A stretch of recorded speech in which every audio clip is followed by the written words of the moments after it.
You are listening to Nicholas Acosta with Downtown Expert Realty in Orlando, Florida, host of the podcast Home to All, an all-inclusive real estate podcast. Nick sits down with guests to talk about how real estate works. You can check out his podcast at www.downtown.expert or 407-508-8809. Facebook and Instagram at downtown.expert. Enjoy the episode.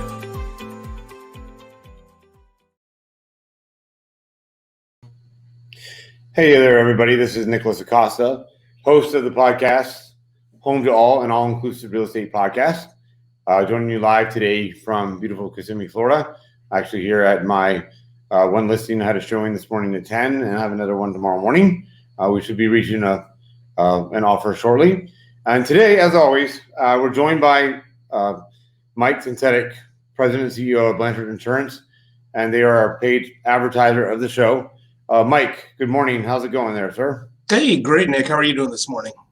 Doing great. Like I was saying, over here in Kissimmee this time. Normally I'm in the home studio, so to speak, in downtown Orlando. But I had which is a good thing, I had a showing here, so I'm doing the show from here. And then also I'm grateful for you guys being able to reschedule and work with my schedule here, because yesterday I had another showing as well that conflicted with the time. So I do appreciate your guys' cooperation over there at Blanchard Insurance. Yeah, no worries at all.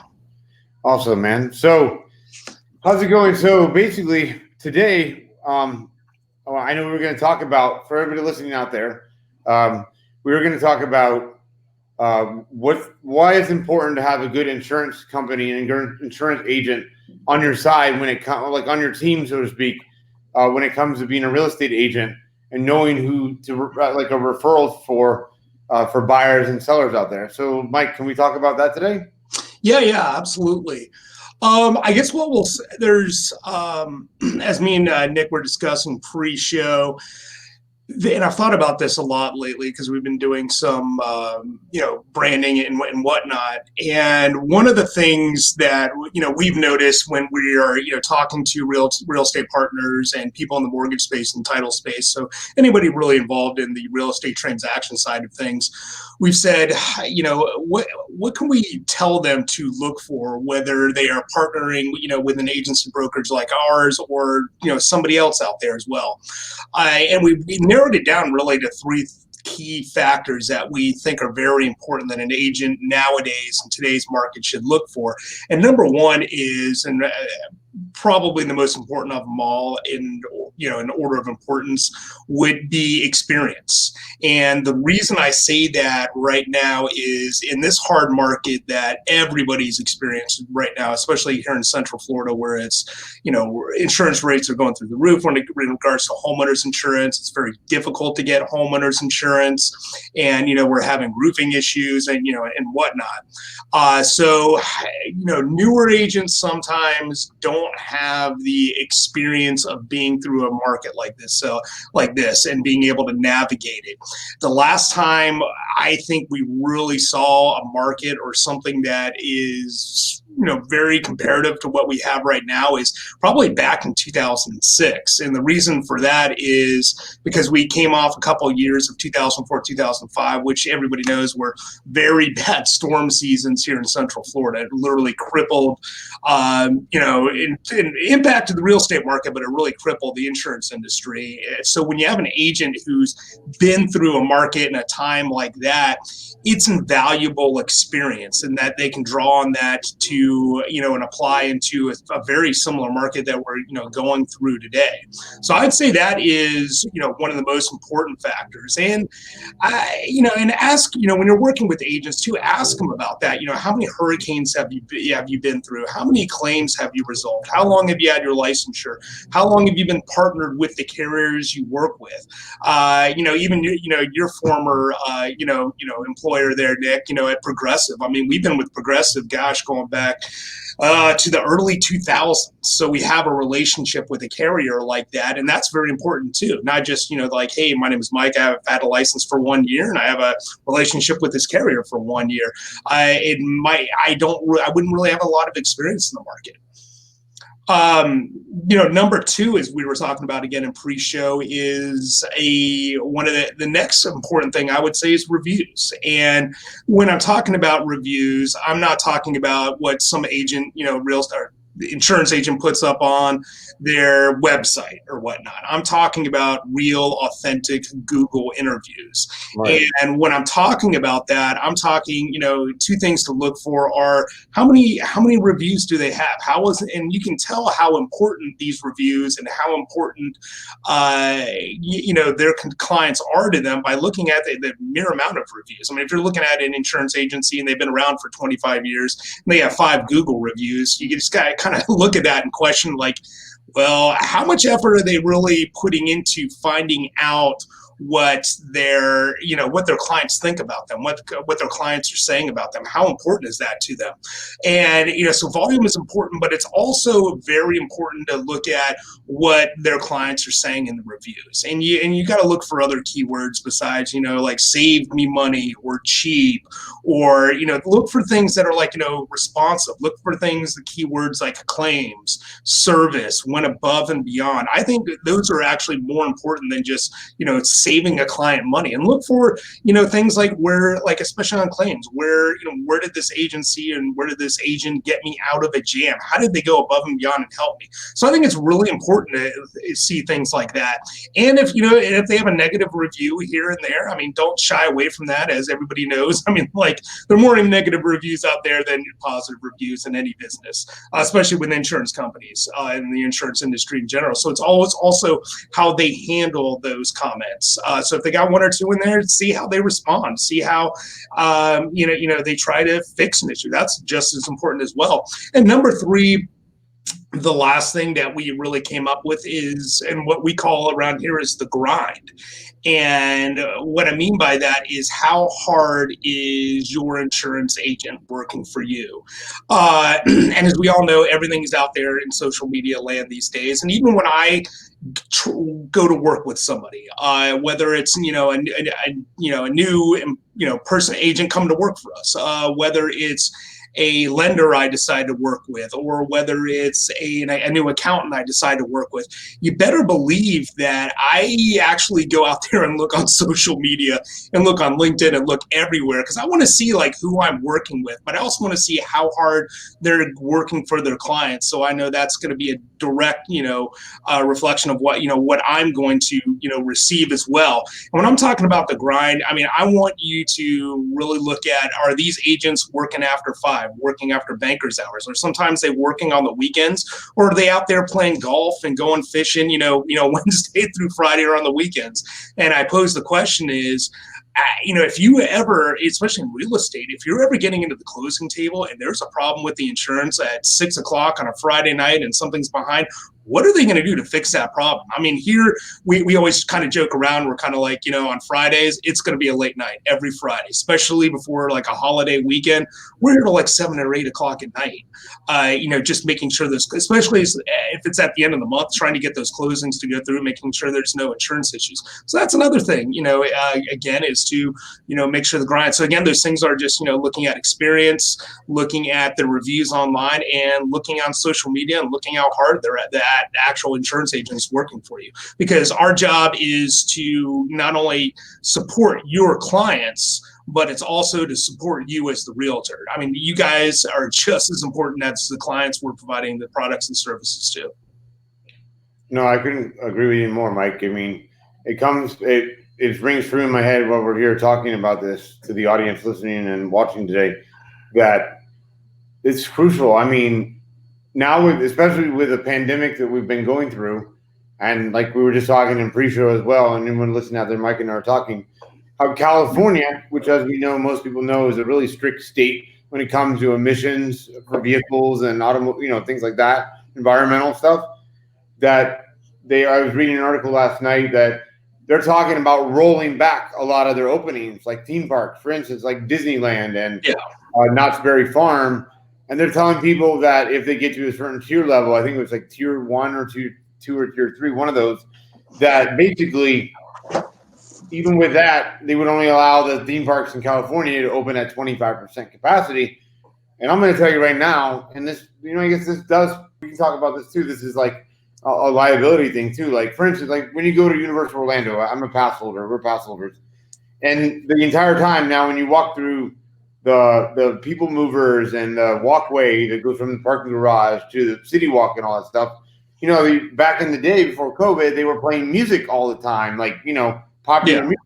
But now the entire time you're there, because of legal ramifications and liability, prices or insurance, it's a constant recording in English and Spanish talking about face coverage required for guests as well as team members at all times and social distancing. Now, when you go into the theme park, I'm going to be honest, the last time we were just there a few days ago, nobody, in my opinion, is following the 6-foot social distancing rule. No. It looked like everybody was on top of each other. It's almost like here, maybe as Americans or maybe as Floridians, we just kind of like gave up on safety. Yeah. Because they're wearing face covers, but it doesn't really matter if you're on top of each other in a crowd. I'm like, why are we wearing face covers? We might as well take them off, our face covers off now, because nobody's abiding by the distance rule or regulation or whatever it is. So, yeah, I mean, like, that's why doing these things, like, yeah, they're important.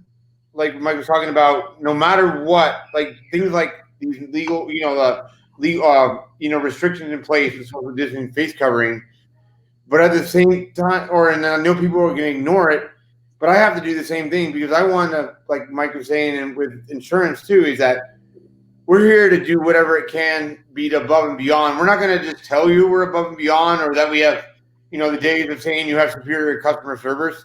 That doesn't exist anymore. Nobody cares about that statement. Show me, don't tell me. Yeah, right? yeah, exactly. So exactly, and when it comes to my real estate, yes, I'm legally, I'm a responsible person anyhow. So I'm going to put COVID-19 procedures in place like they do at the theme parks.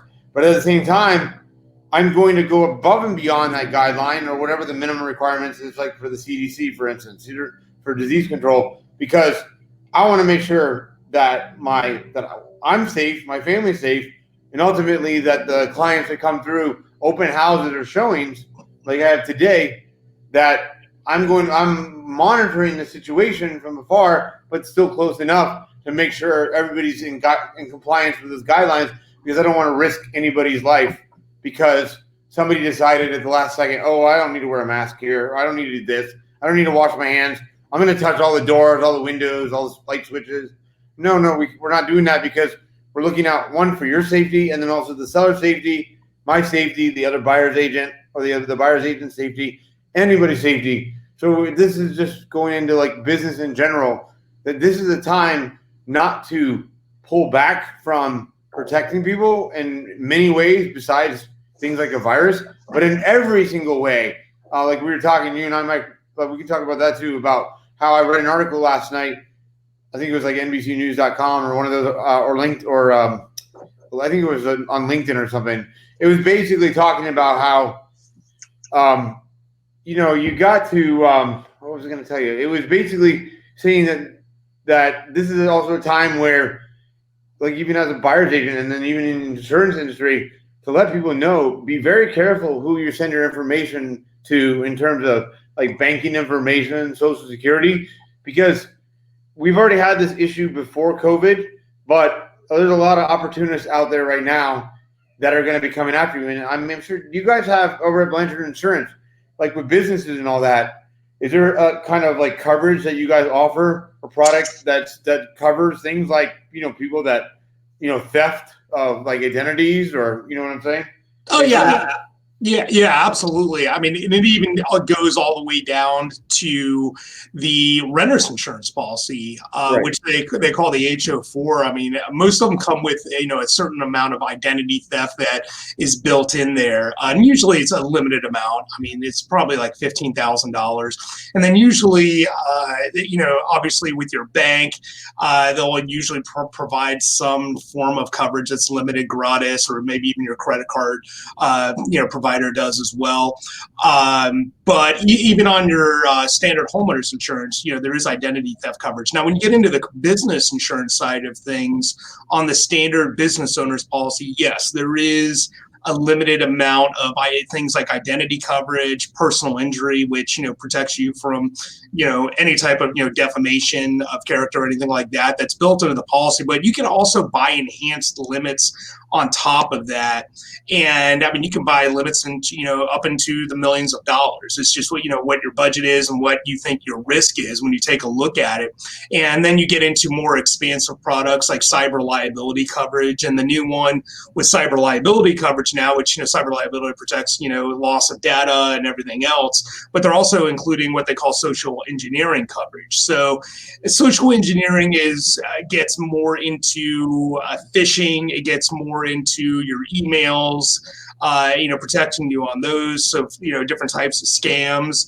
And one of the scams that we notice a lot with clients is where, let's say, for example, they go through Microsoft for their email server, in the cloud. Right. And what somebody will do is, phish, and eventually they'll log into the admin and go into, we've seen this, they'll actually, like, let's say they go into mike@blanchardinsurance.com and, get into my email address. Well, what they may do is get in there and create an alias. They may create Mike Tonsetic at BlanchardInsurance.com. I will never know unless I go in and check my aliases. And usually everybody, when you own a business, you might have a couple of alias emails in there as well. But what they'll do is they'll get in there. So they're monitoring your email traffic. Every single thing you're getting, they're getting a copy of it. And they'll keep it on there. And what they'll do is they'll steal your email list. They'll try to get into your database and whatnot. And it's something that you're not really even cognizant of. So you have to pay very close attention. The best way in question is obviously when you get an email and somebody has masked their email so it looks like Mike from Blanchard Insurance, and you hit the reply. If it says something on there that's an unfamiliar email, that's the easiest way to identify that somebody's phishing your email or sending you some type of spam with a virus can be included. But again, I mean, you can buy this coverage. It's a relatively new emerging industry, so yes, there are a lot of exclusions, but and now they're incorporating more endorsements. But it's something that every business is going to probably should incorporate at some time. No, I completely agree with that. That's funny you're talking about the alias things of emails. I've been a victim, I'm sure many people have, of identity theft out there listening, watching today. I believe I got a call. I think it was, let me try to see. So I have an email address. inacostafl@gmail.com. That's my email address I've had since 2007, back when Google required you to, or Gmail required you to get an invitation from a friend to join before it was public, free reign like it is today for the last few years. And I got a call from a lender, or not a lender, but a credit card company, and just said, we want to verify your email address. Is your email address inacostafl and the number 1 at gmail.com? Yeah. And I said, absolutely not. Okay, thank you for letting us know. We'll make sure to make a note that this was a fraudulent attempt, because they were trying to create, since the system or Gmail wouldn't allow them to create the username again because it's already in use, as we know, how you can't recreate the same email. So we're talking about, like Mike's talking about, the aliases, that they had to put a 1 after the letter L, after Florida, in order for them to see, we think we're going to trick somebody here. This is a similar email, but not the same email as the original person that we're trying to steal information from. Yeah, and it's always good. Like our IT routinely gets into our server and checks our emails and go through the entire list to make sure there's no aliases that are set up in there that we may not know about that are just kind of piggybacking off our emails. That's one thing you can do. And in regards to passwords, I know, there's a bunch of apps out there with passwords. Everybody thinks they have the secret sauce to, get this password that nobody's going to break. I've actually talked to a couple guys who are, very, very smart computer engineers. And I'm talking, these guys went to Ivy League and whatnot. I kind of asked them, what they do for passwords, one time. And they said they basically created their own algorithm to develop their own passwords. And you can read, I'm not going to get into, minute detail about it, but it is interesting that they create their passwords using this algorithm. And I'm not talking about they went out and coded an algorithm. It's just something they have. So, for example, their bank, they may say something like, have their mother's maiden name, then, type in the name of their bank, and then have a date of birth that, changes or something like that. So if they put like 3 or 4 different factors into this algorithm that they have. So it's a password that they don't really have to be, they don't have to have a memory for, they don't have to write it down anywhere. It's just it's almost like a mathematical formula. So they know when they go to log into Bank of America that this is what their password should be. And it's very interesting. So I would behoove anybody to or recommend anybody, if something like that, go out there and just find a YouTube tutorial and figure out how to do it, and then you don't really have to keep track of your passwords. And from what they said is that's pretty much one of the most secure ways to do your password. Oh, you see that this is actually funny that we're talking about that I like how we're talking about this, because we're not going to go, anybody listen, we're not going to go into any more detail about it, but I always just thought about this when I was doing the broker's course a few months back already, and they were talking about business management as a broker, and talking about like where you're talking about security and like protecting yourself, like people from phishing, hacking, and all that stuff. So there's a website that's called howsecureismypassword.com, and I just typed in some general password just now, and you see at the bottom there it said it would take the computer about 16 hours to figure out the one obviously it's masked what I wrote. I wrote something simple. So if anybody's out there listening, and if you write a simple password, and this is really simple password, I wrote just like a name of a street and a year. I think I put 1910 or something, or 1910. Yeah. And look what it says. A computer system could figure out your password in 16 hours. And there was another one I typed in before I shared the screen, or maybe it was showing on the screen. It said they would be able to figure out the password instantly, like hackers out there. So even though you have those things like you're talking about the algorithms, there is anybody that may not have the ability to spend that kind of money or have the IT in place. I'm talking about on a personal level. Business, I would recommend that you get an IT department or an IT contractor. But personally out there, run your password through this, because, if you make it something like your kid's name and the year you were born, well, a hacker is going to figure out your bank. If you're using that as your bank login password, a hacker is going to figure that out pretty quickly, because they're going to start looking when they go to hack you or look in your information. They're going to try to guess what words or what names you're using and what date of birth you might be using, because they already know that that's the common thing that people will automatically do as a password on their secure things like bank passwords, that is, Yeah, and I mean, like we've always said, your information is out there whether you like it or not. And if you don't think it is, I mean, look at your Facebook profile, look at your LinkedIn profile. You're talking about, I can, let's say you went to, UCF, and, I can find that on your LinkedIn or on your Facebook page. I can say, well, maybe Knights is included in your password. I can easily find out, what your mother's maiden name is, and, maybe that's incorporated in the password. So all these analytics and all this data, I mean, they're putting into algorithms to be able to figure out your password. So, it is getting, and it's getting more advanced. Technology is getting a lot better. People are getting a lot smarter. And then again, at the same time, simultaneously, people are putting more of their information out there as well, which makes it a lot easier. Yeah, I tell people, it's funny that we talk about that too, about information out there. I think there's an option in Facebook.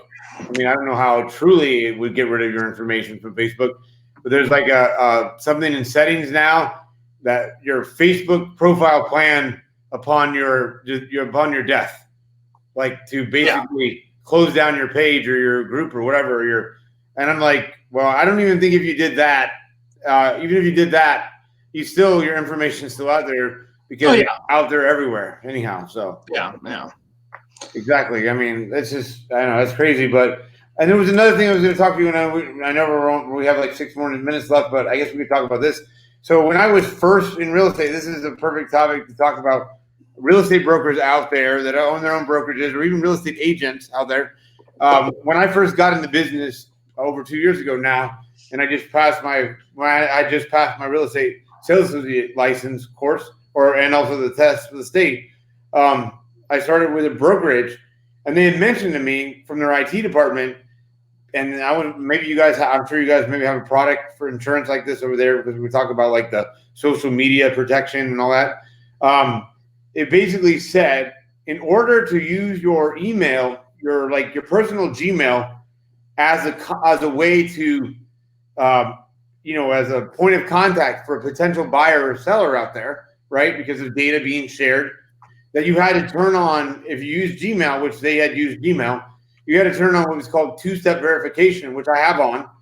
Yeah. And their errors and omissions insurance for that brokerage said they would only protect your independent contractor's email address if they had two-step factor authentication turned on. If you did not, you would not be protected by errors and omissions insurance out there. Yeah, it's getting more stringent when you look at it. I mean, talking about errors and omissions and talking about cyber liability and any type of insurance, in general right now. And this is and it has to do right now too with the pandemic, with COVID and everything, because, hacking and cyber risk is going through the roof because of it. Because they know, more people are at home, more people are working remotely, and inherently more people are using their, private emails to do business and whatnot. And it's right. Crazy. And I mean, to tie along with that, I mean, I just kind of noticed with an analyst brain that I have, I kind of noticed a trend the other day that I was looking in some, job networks, and I stumbled upon a kind of an anomaly that I would have never thought of unless I, found this, but it was a bunch of out of work human resources people.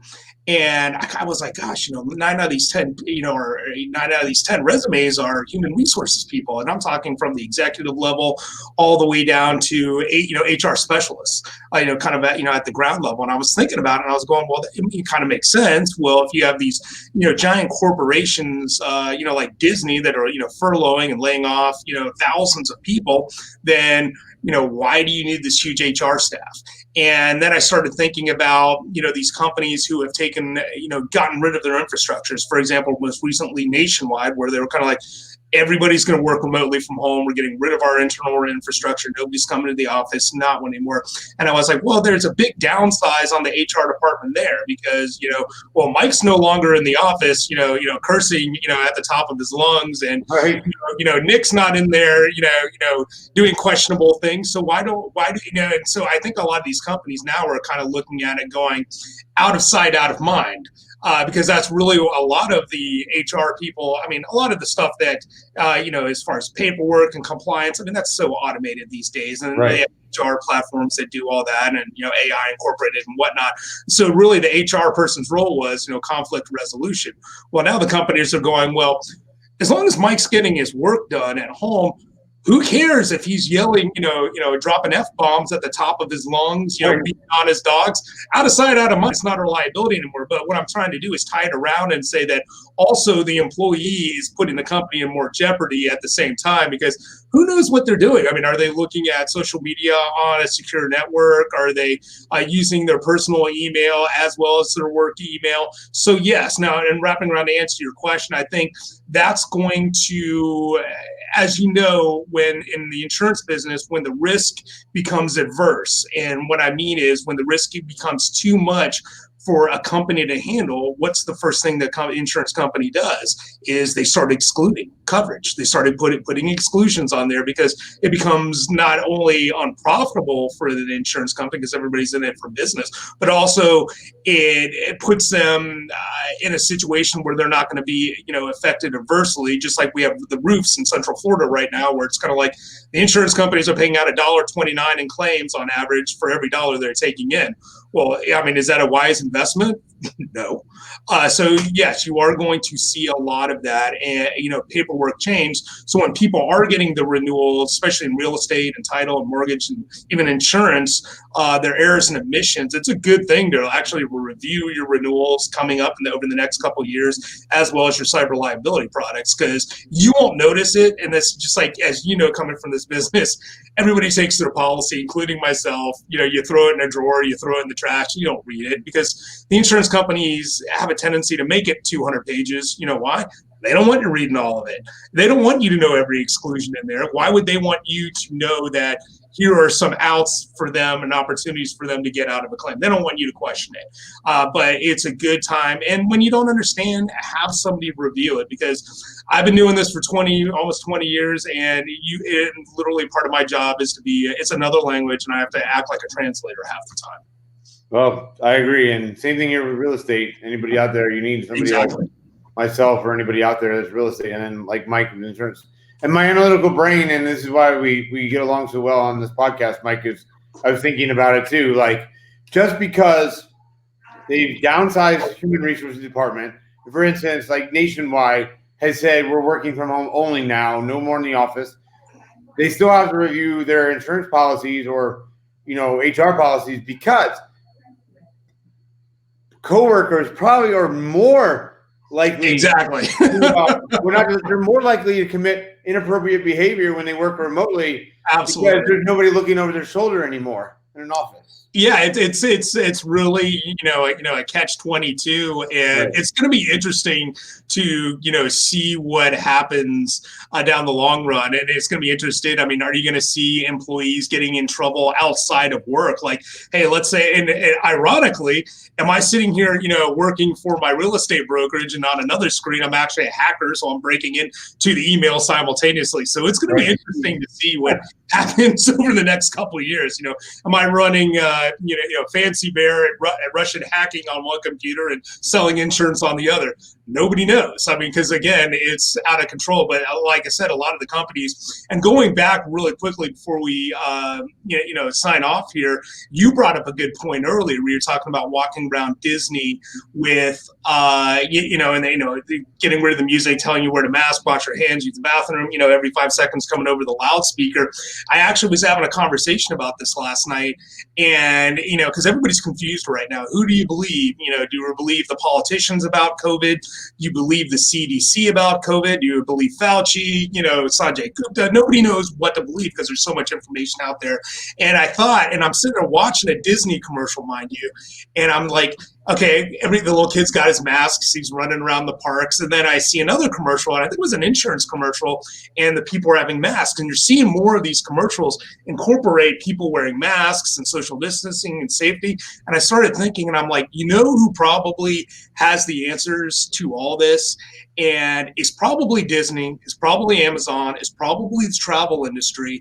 They probably know what the long-term effects of COVID are going to be. They probably know when it's going to be resolved, hopefully when it does get resolved, inoculations and whatnot. You know why? Because Disney has enough money to go out there and hire the smartest people in the world to figure this out. And people probably think, these guys are smart working at the CDC and in politics and whatnot. Yeah, they're not making as much. I mean, Amazon can go out there and pay a guy $1 billion to find the answer or hire a team of people. And believe me, in my opinion, they are probably well ahead of everybody else. So I would say, pay attention to what companies like Disney and Amazon and everybody else are doing, what they're trending, and you'll probably have a better idea of what the outcome of COVID is going to be, better than watching the news. I mean, that's just I'm not saying don't watch the news, but that's just my personal opinion that I kind of was an idea I was kind of thinking about last night, and watching more of these commercials. I mean, the travel industry, for example, they're selling reservations now for cruises in May. They're not taking those steps to being foolhardy and just insane. I mean, they have paying a lot of people to process those analytics, to look at that, and probably paying these people millions upon millions of dollars. No, I agree, Mike. That's awesome that we talked about that part, because I agree that there's, anybody out there think that, why are they being so risky in opening the theme parks? I'm sure Disney, Universal, the cruise lines, their insurance policies, they've had to pay people, like you said, to do research. Yes. A lot of money. And on top of it, they're not going to they wouldn't be able to open the theme parks like they have in Florida unless their insurance company, the policy that they have for the insurance, said you're okay as long as you follow these guidelines that we mandate. You're okay to open. And if you don't follow these, they have those on the loudspeaker all the time, because as soon as somebody messes up, whether it be a team member or a guest or whatever that's at the park, the insurance company is going to be like, sorry, you have to shut down until you correct your guidelines and make sure that the employees and that the team members and staff enforce these rules on everyone, no exceptions whatsoever, because we're not reopening your park and we're not going to carry your policy if you can't follow these guidelines 100%. Yeah, I'm gonna be watching my Amazon driver with the day he stops wearing his mask. I'm gonna be like, things are getting better. Because Amazon probably knows more than we all know. Probably knows more than the government knows. Of course, I mean that's what I agree with you 100%. That's what I've been watching the big corporations like that, like Amazon and Disney, as a way to even model my brokerage after, and for safety for everybody. Because if those big companies that are worth billions of dollars, they start taking their face covers off and they all start working in the office again, we know we're safe again. Exactly. All right, Mike. Well, thank you again for being on short notice, getting with me on Wednesday instead of Tuesday. As far as we know, next week, we're going to be back again Tuesday next week with Blanchard Insurance, a paid sponsor of the show. Mike, very much thank you again for your time today. Yeah, absolutely. Anytime. All right, guys. Well, this has been Home to All, an all-inclusive real estate podcast. Coming to you live from beautiful Kissimmee, Florida. I'm only 10 minutes to Disney World theme parks with my beautiful listing at 4985 Bond Street West, Kissimmee, Florida. Now listed with a price improvement, now at $249,000 even. This house will not last long, so make your move today because we've had a showing every single day this week. So anybody that thinks that the real estate market slowed down because of COVID, you're absolutely wrong. Right, Mike? And same with insurance. It doesn't slow down one bit for us. No, and there's some good. I mean, I'm not a realtor, not a broker, but some of the deals I've been seeing out there are really good. It's actually made me take a look and go, should I be putting my house in the market and looking? There are some good deals out there right now. Definitely. All right, guys. Well, thank you, Mike, and everybody for watching. This has been Home to All, an all-inclusive real estate podcast. I'm Nicholas Acosta, a licensed real estate broker here in Florida with Downtown Expert Realty, LLC. 407-508-8809 or downtown.expert. See you guys next week. And Mike, I'll talk to you later, man. Have a good day. Absolutely, man. Take care. Bye-bye. Bye.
Thank you for listening to Nicholas Acosta with Downtown Expert Realty in Orlando, Florida, and host of the podcast, Home to All, an all-inclusive real estate podcast. Check out his website, www.downtown.expert. or 407-508-8809. Facebook and Instagram at downtown.expert. See you next time